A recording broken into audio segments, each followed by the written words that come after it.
has included a delicate balancing act, to which Malcolm referred, in maintaining good relations with the Trump administration whilst pursuing very different policy objectives, including the Iran nuclear deal, its very pointed increase in funding for the WHO to make it the largest funder, whilst Donald Trump was promising to withdraw from the WHO, its commitment to the UN, to NATO, international action on climate change.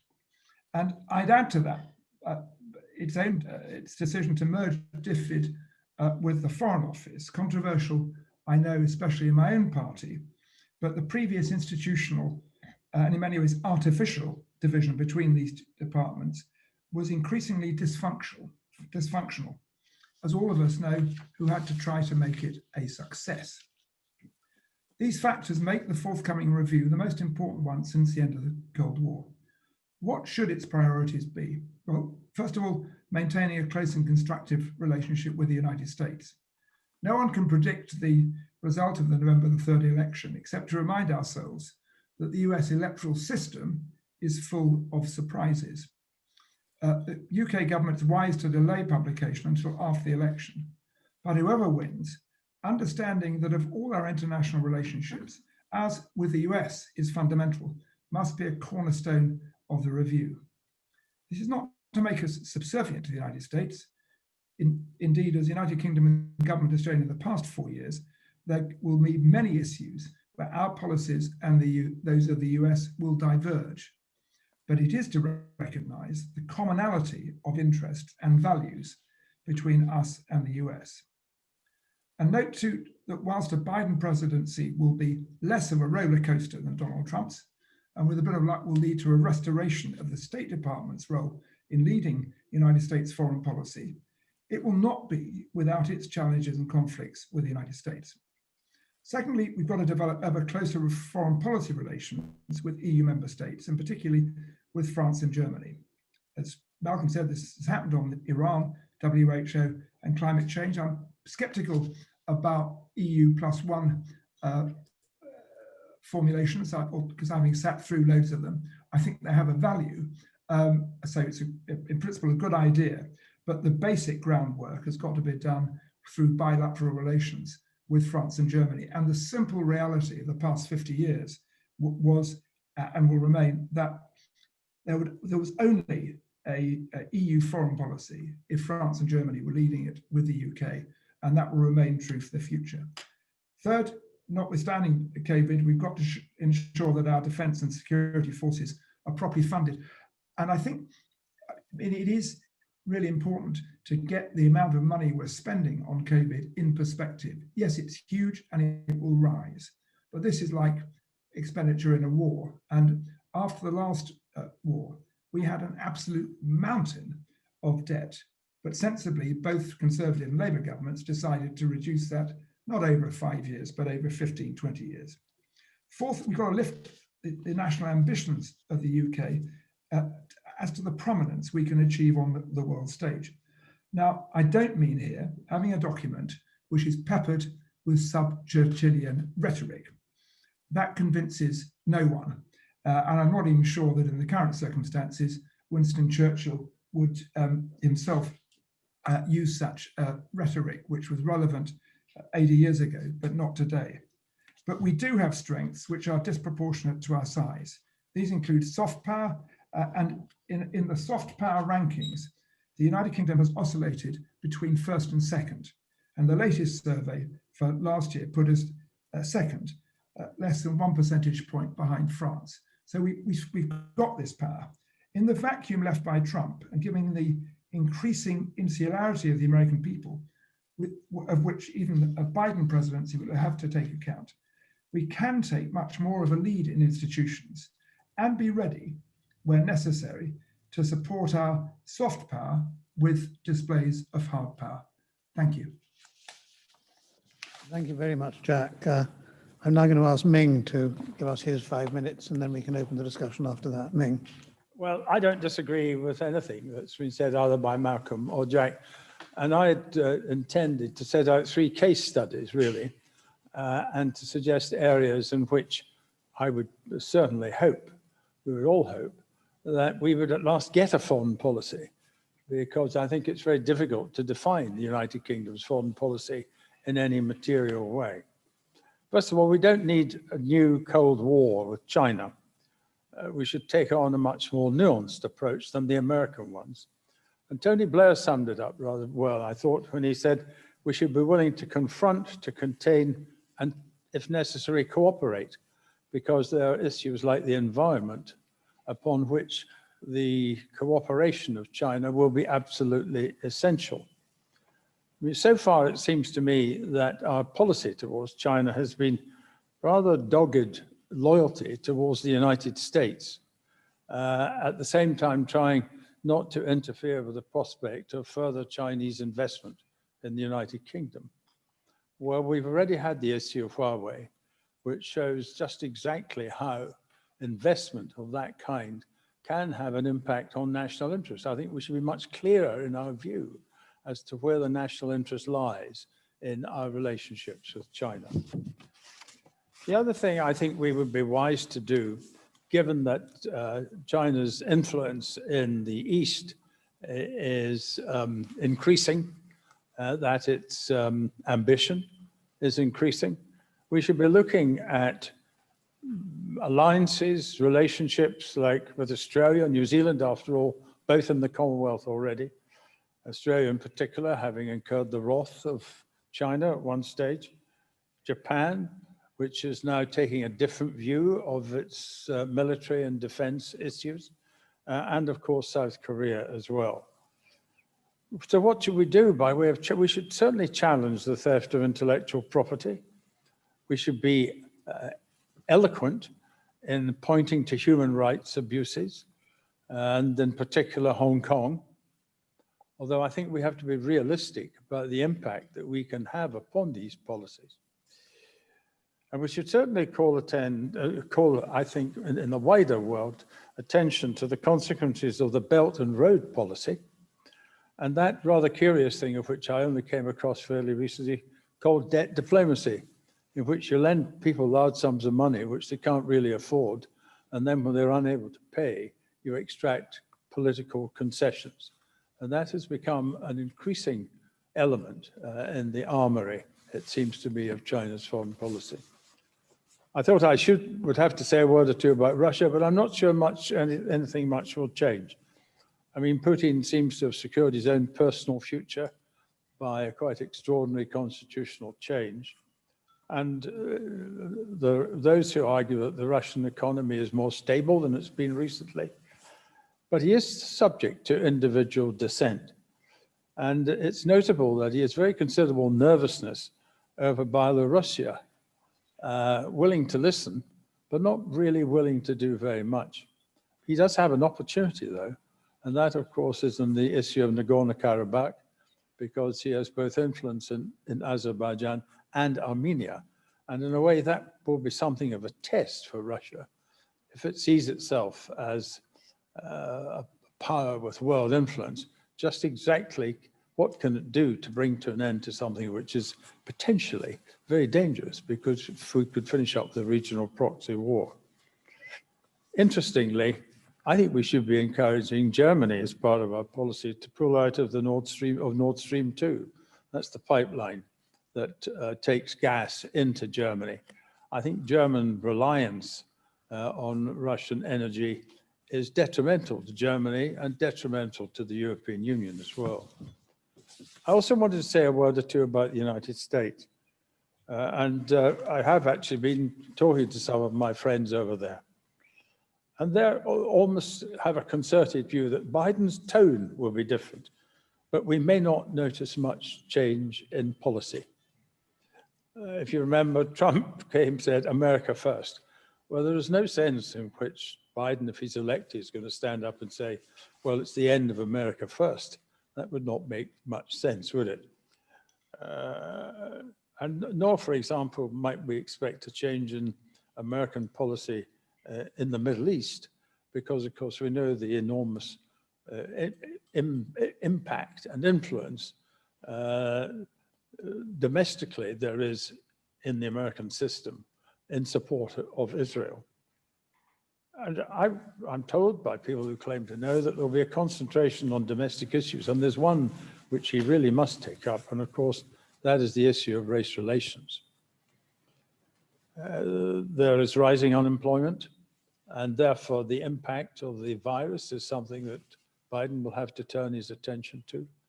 And it seems to me that these domestic issues are likely to be to the forefront of what we get out of a Biden White House. I'll come in a moment to say some of the things that we might expect internationally. What we can expect, I believe, is a better functioning United States in which the checks and balances are much more in evidence and are not at the whim or caprice of the president. I think they will seek to support human rights to a greater extent, and we should be attracted by that and supportive of that. It looks to me as if they want to rebuild alliances, in particular with Germany. It's well known that Trump and Merkel simply could hardly stand to be in the same room. And that, I think, would be important for the strength of the European Union. And here I echo very much Malcolm's point that we may be out of the European Union, but we have much more in common with them than perhaps has been acknowledged in the last 3 or 4 years. And the importance of coordinating so far as we can efforts in foreign policy cannot be too emphasized. The other point, and it was referred to, I think, in passing by Malcolm, is that we should recognize that in the American system, the Irish question is always very much in the forefront of the minds of politicians. I know Nancy Pelosi quite well.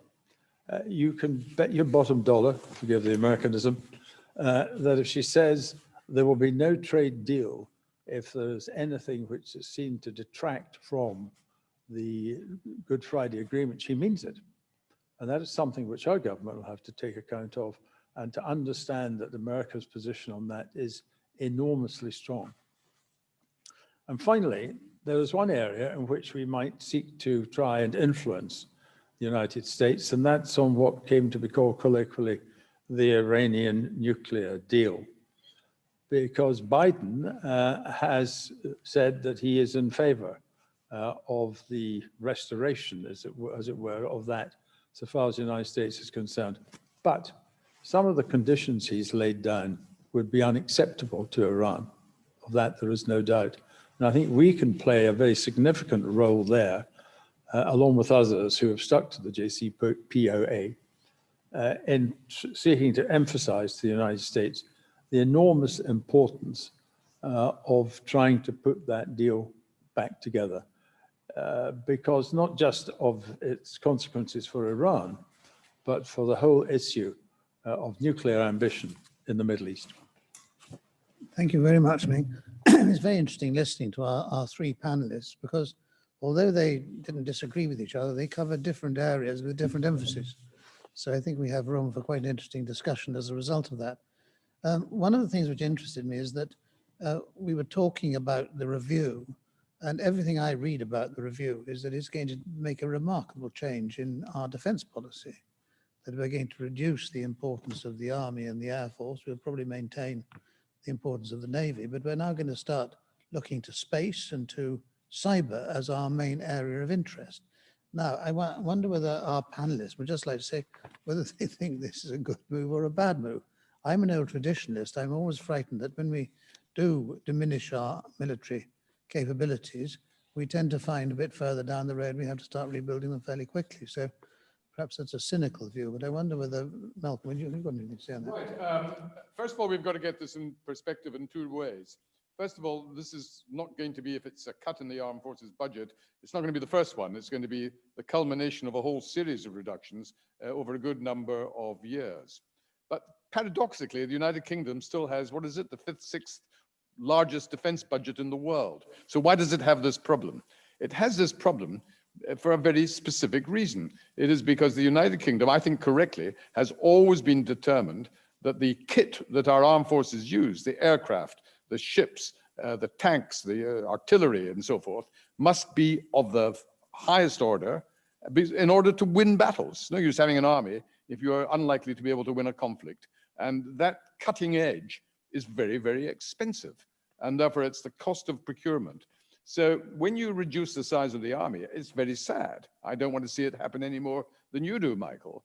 But I'm conscious of the fact that if circumstances change, it doesn't take too long to actually recruit new army manpower.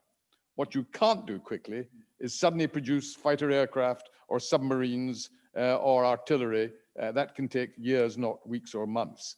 So if choices have to be made, and painfully they may have to be made, I think that is the direction. Final point, yes, the government want to spend more on cyber and on space.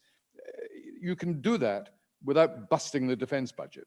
I mean, cyber, yes, requires millions. It doesn't require billions, maybe a billion or something of that kind. So you can make big improvements without that necessarily causing major damage to our conventional capability.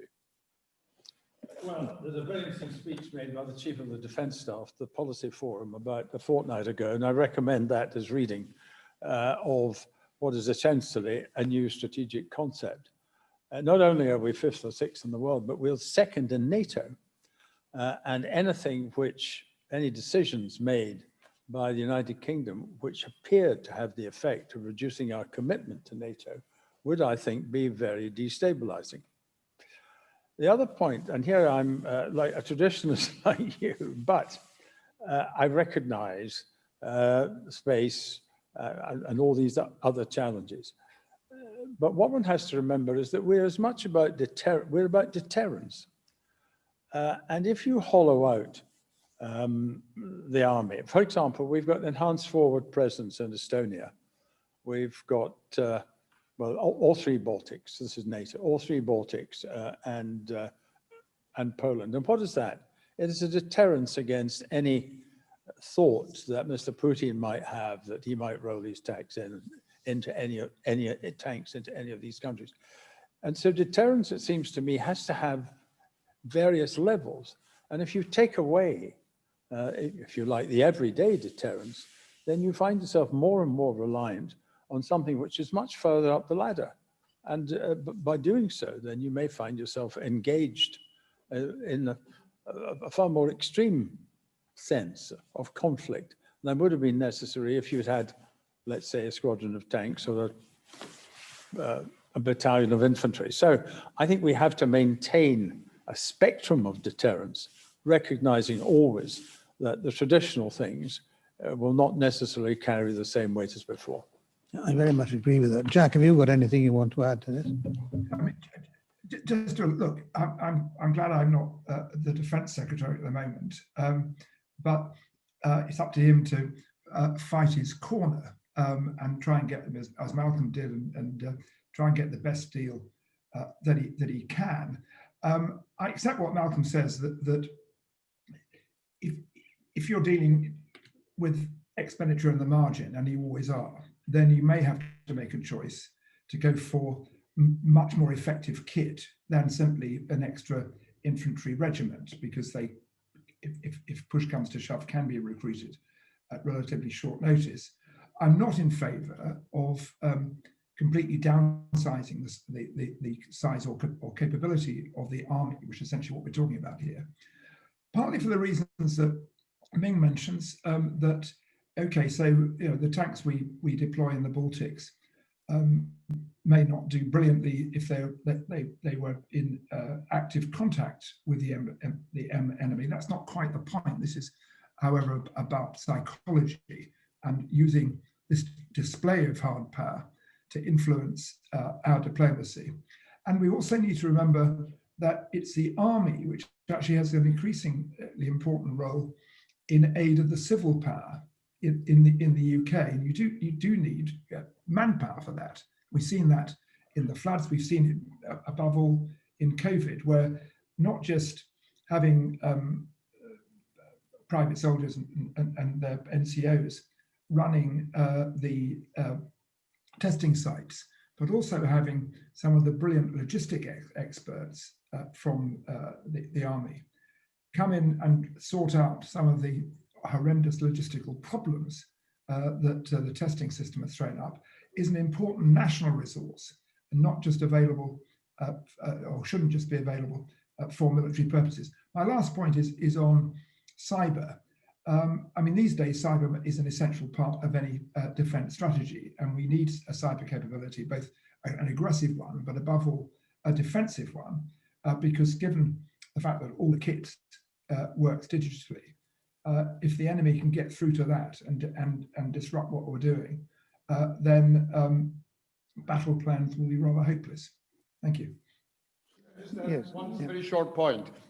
Much of the debate about defense expenditure has been the extent to which not just the United Kingdom, but all NATO countries meet their 2% commitment of GDP to NATO. Of course, one of the consequences of the COVID crisis is our GDP, both in the United Kingdom and throughout the NATO membership, it will have fallen dramatically. So paradoxically, we may find far more countries very able to meet their 2% requirement, but that's not going to be good news for the actual reality of the capability of their armed forces. Well, I was going to make exactly the same point and say that if Trump is in the White House, he won't like any reduction in real terms, nor indeed would Joe Biden like any reduction in real terms. The other point I think to make is that the range of challenges is not likely to be diminished by cyber. It's going to be extended by cyber. And I'll just give you one geographical one, and that's the so-called High North, where climate change is opening up a whole raft of potentially strategic issues to which a Navy would almost certainly have to direct its attention. I've got questions coming in at the moment. I want to ask you one for the moment because it's going to change the direction of the conversation somewhat. It's from Martin Raven, who asks, if Scotland leaves the United Kingdom, as the current prediction makes quite possible, our permanent membership of the United Nations Security Council will come into question, especially if the other permanent members question our status as the successor state. Should we try to avoid this? And if so, how? Would like, yes, Jack, you start with that. Well, I mean, yes, we should try and avoid it, I would be very sorry if Scotland did leave. Whether I think that it's extremely important for the current government and indeed for the Labour opposition not to give any quarter to those in the SNP who are calling for a further referendum, but just to keep repeating the fact that the current leadership of the SNP said when the result of the 2014 referendum was announced that was a decision for a generation and they'll have to live with that. But if were Scotland to leave, look, it's 6 million people out of 66. We'd be 60 million, with 10 times the size of Scotland. When the Soviet Union collapsed and Russia lost half its population, it still kept its seat on the Security Council.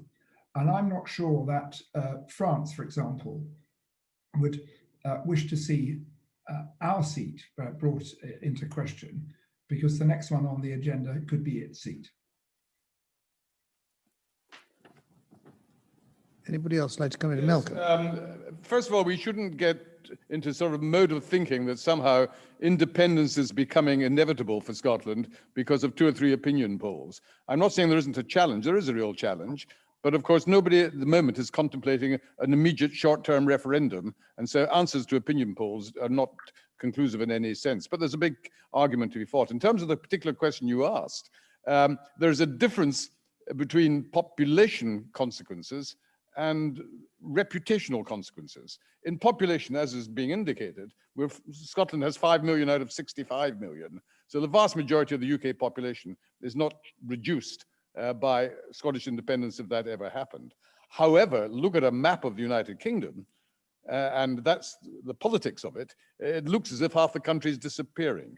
So I agree with Jack. I don't think we would, the United Kingdom would lose its seat on the Security Council, but I have not the slightest doubt that the global impact of the United Kingdom, at least for a period of time, would appear to have been dramatically diminished by such a consequence. And of course, it is the parallels with Russia and the Soviet Union are relevant, not in other respects, but in this particular respect. Russia is diminished dramatically by the fact that it lost such a huge amount of its territory. China was slightly different because, of course, the communists pretty well got everywhere except Taiwan. But again, China was accepted as a permanent member. The other thing to keep in mind is that reform of the United Nations Security Council has been on the agenda for about the last 30 or 40 years. And of course, it requires all 5 of the permanent members to agree.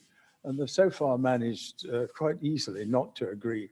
And I think any question of disturbing the existing arrangement would be resisted very, very strongly by others, as Malcolm says quite properly, France. The immediate issue that would come to fore was what happens to the current base for our nuclear deterrent, because that would then be based outside the United Kingdom, and shades of the Crimea and Sebastopol in its relationship with the new Russian Federation come forward. I hope that's anything in common it would have. Well, it might become a bit like Cyprus with a crown dependency.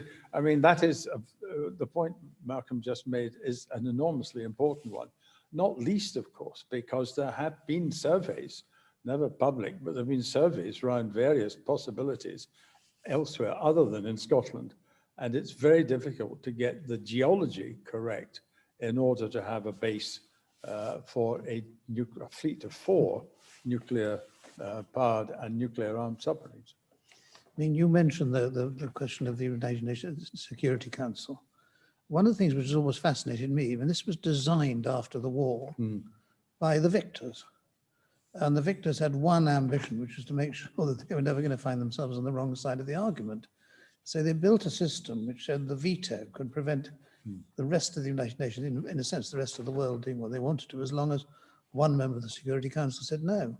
But what it does mean is that as long as that remains the case, the power of the veto, which is one of the dangers and the damaging factors about the Security Council at the moment, is going to ensure there is no reform. So China, in the end, can do what it wants in the knowledge that there is no body or institution that can stop it. But if there was no veto for the great powers, there wouldn't be a United Nations. The same would happen to the UN as happened to the League of Nations. You need to recognize the political and military reality that certain countries are hugely more powerful than the remainder. I'm going to bring Jack in. Yeah. And I mean, my first point was going to be Malcolm's. I mean, just look at the history of the League of Nations, and it failed for a number of reasons, but one of which was in its architecture. It didn't provide vetoes, and of course, critically, the United States was not involved in it. But you know, I've spent a lot of my life literally in the Security Council and dealing with members. At the margin, membership of the Security Council can moderate the behavior of member states. And if good leadership, particularly from the US, it can make a difference to how the 2 difficult states, in our case, Russia and China, behave. They've been given a bye for the last 4 years because of Donald Trump. But this is an area where a sensible Biden presidency, reviving the State Department and bringing good people back into the US mission to the UN could make a big difference. Very quick points. The first is, it may be that the use of the veto can stop action, but it can't stop it being a platform. And if you want to make sure the rest of the world knows that China, for example, or Russia are standing in the way of something which is otherwise in the public interest, then the Security Council is a very good place for it. It's also, though, been accompanied by greater assertion on the part of the General Assembly, which, of course, is all of the members. And in particular, they have passed a resolution on nuclear weapons, which would not have got anywhere near being passed by the Security Council.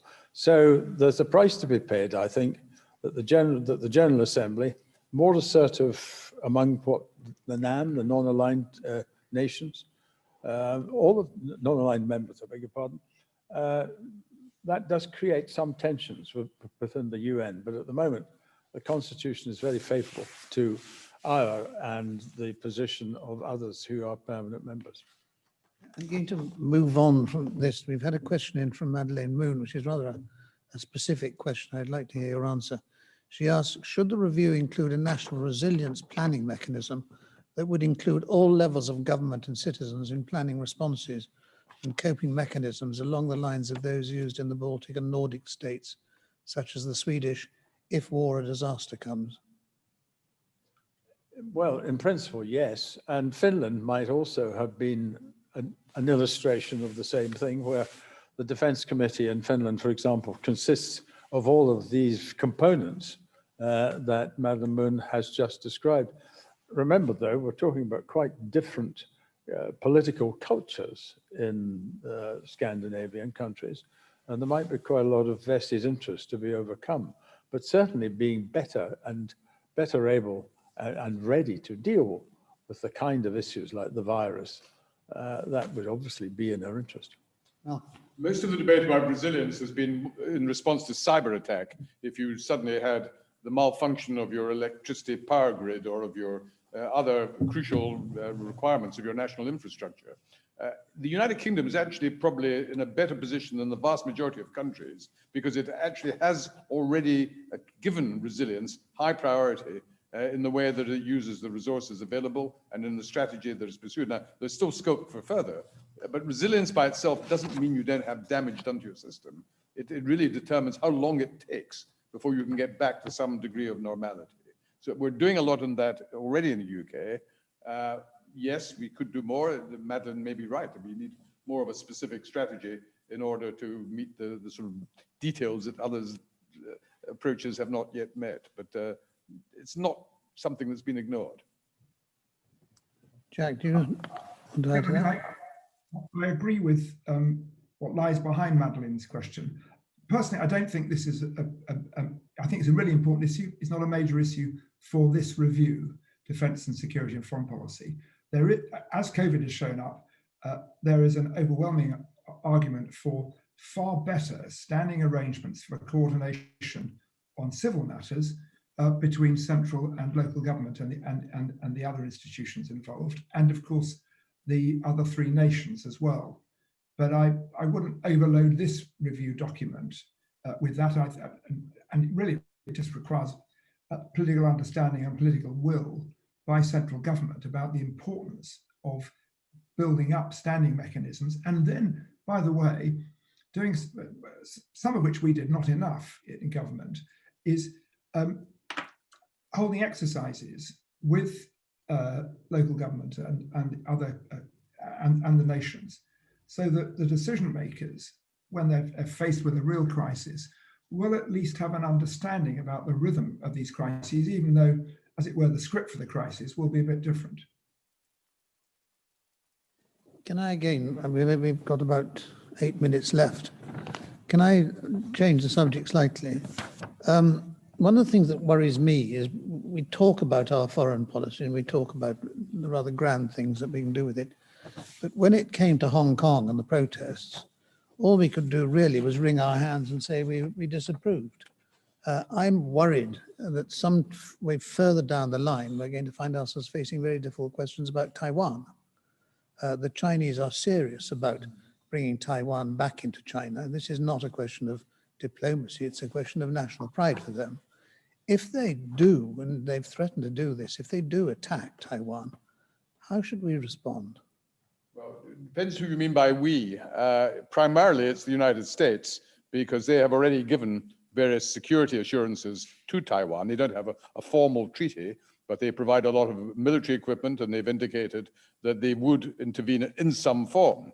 But it's really part of a wider question of response. Can I come back and say, by we, I meant we. You mean United Kingdom? United Kingdom, Well, yes. all we can do is be making a contribution to an international response led by the United States. So our aircraft carriers will obviously be relevant at the naval level, but I don't think you can look at Taiwan in isolation because we're dealing with Chinese either actual or threatened aggression in South Korea, in Japan, in the South China Sea, against India. And what is already happening, forget the United States, forget Europe, what is already happening is that the countries of Asia that surround China are now working more closely with each other than they've ever done in their history. Japan and India have had joint naval exercises. What on earth do they have in common apart from China? Vietnam, of all countries, now describes the United States as its ally and China as, from its perception, its enemy.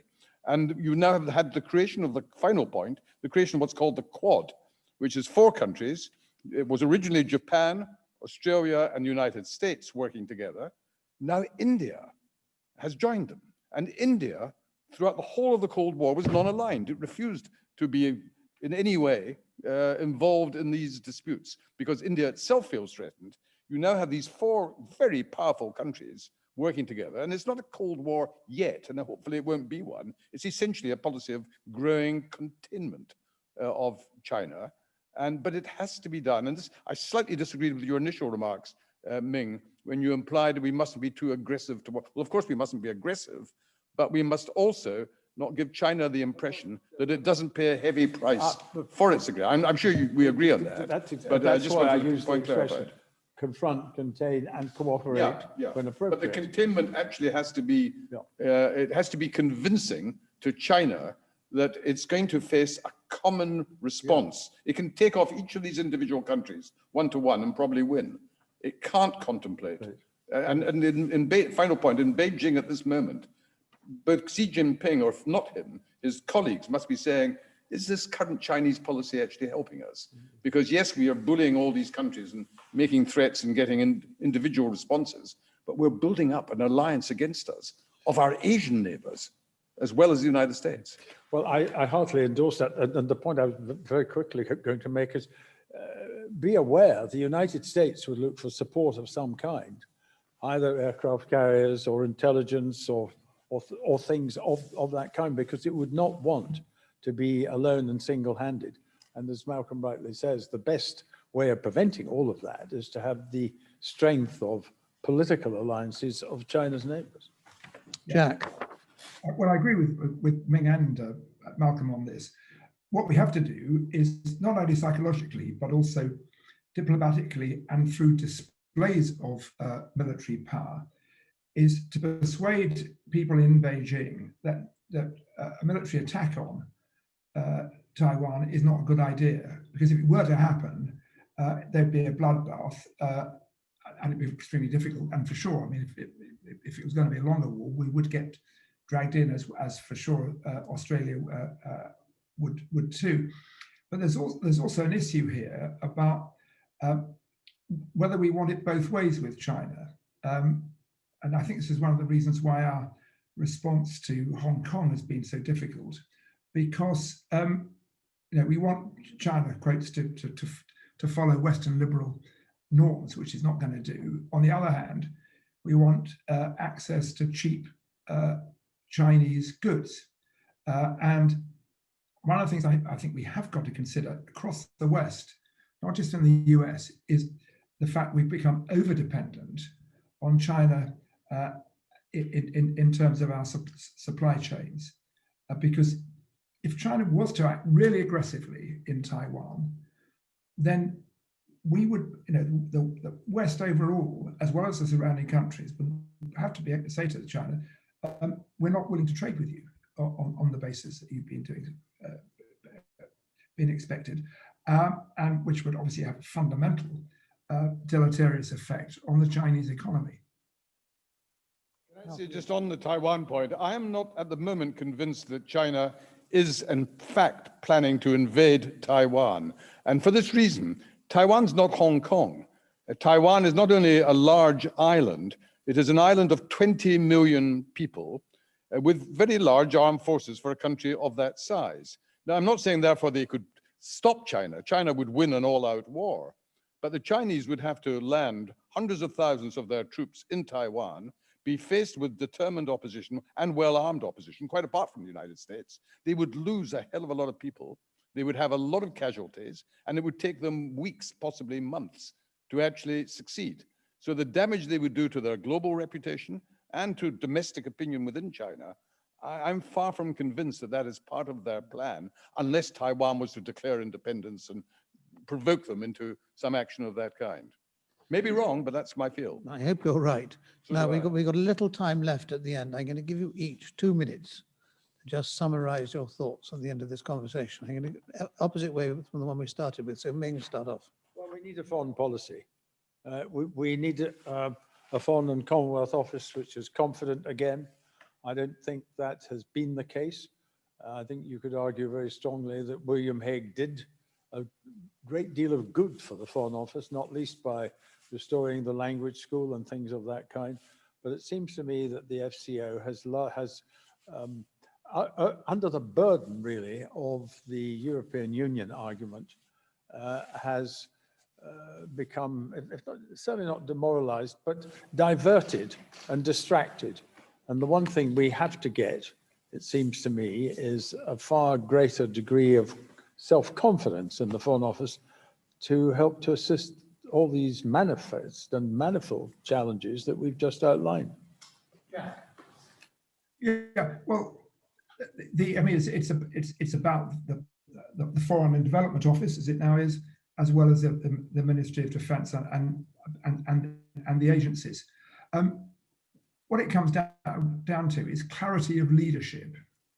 I personally think that there's a good chance of getting that from both Ben Wallace and from Dominic Raab, but I'm not clear we're going to get that from the Prime Minister. And as I said in my opening remarks, just reverting to sub-Churchillian rhetoric is not going to land this. I think the British people have a strong sense that we have talents and things to give the rest of the world, as well as to take, partly based on our history, which does give us disproportionate influence in the world. And what you need is this being brought together with effective leadership from the top. And it comes down to the Prime Minister. I agree with what Ming said about William Hague, and David Cameron allowed him to do that. At different points, Tony Blair and Margaret Thatcher were able to set out a vision for Britain. People may or may not have agreed with it, but there was real clarity there. That's what's missing at the moment. But getting over as it were, landing a deal, however terrible, on Brexit will at least open a new chapter for the United Kingdom. Welcome, 1 minute, if you could. I restrict my comments to the role of the Foreign Office. Foreign Office, until a few months ago, seemed to be getting weaker and weaker as a government department. That has actually in a significant way changed.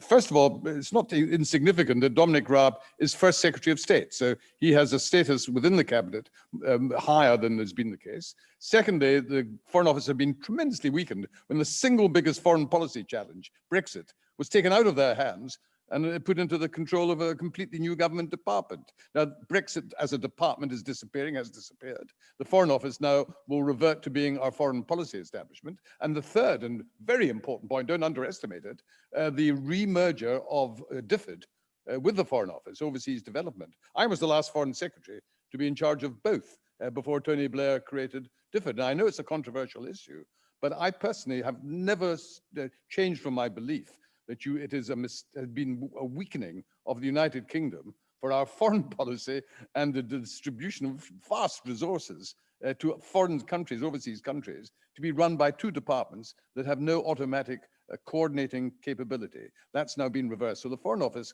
now has the potential and in some degrees the reality of being a much more important and decisive department if it gets the right leadership than it's been for several years. Again, I think I would agree with most of what all three of you have said. So we've had a very good discussion. If I was asked rather sarcastically what I'd like to see coming out of this review, I would say a foreign policy. Because I mean, I feel I've spent all my political life searching for a foreign policy under governments of all colours. And the one thing we haven't had is, in inverted commas, a foreign policy. So maybe out of this conversation today, the seeds of that may be born. Anyway, thank you very much to all our panel, but also thank you very much to all of you at home. If you want to get the recording of this, it'll be available on our website with instructions as to how to get it. But anyway, it's been fun for me, and I hope for you too. Thank you all. Thank you.